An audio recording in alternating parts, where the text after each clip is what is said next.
Hello guys. So ముందు వీడియోలో చూపించాను కదా.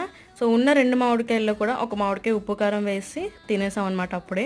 సో ఈ మామిడికాయ మా అమ్మమ్మ స్టైల్లో ఊరబెడుతున్నాను. ఇదైతే కొంచెం పుల్లగానే ఉంది మామిడికాయ. సో ఇదైతే ఇలా పీల్ తీసేసి చిన్న చిన్న ముక్కలుగా కట్ చేసుకోవాలి. మనం తినే సైజులోనే కట్ చేసుకోవాలి. సో చూస్తున్నారు కదా, ఇలా చిన్న సైజెస్లో కట్ చేసుకొని కొంచెం బెల్లం తీసుకొని ఆ బెల్లంలోనే ఈ కట్ చేసిన మామిడికాయలు, కొంచెం పసుపు, ఉప్పు, కారం, ఇంకా షుగర్ సరిపోతే కొంచెం షుగర్ యాడ్ చేసుకొని చిన్నదంటే చిన్నది ఆయిల్ యాడ్ చేసుకొని మొత్తం మిక్స్ చేసుకొని ఒక రోజు ఊరబెట్టి తింటే ఉంటుంది అసలు ఆ టేస్ట్ వేరంతే. సో టైం పాస్కి తినడం కోసం ఇలా చేసేవాళ్ళు. అసలు టేస్ట్ అయితే మామూలుగా ఉండదు.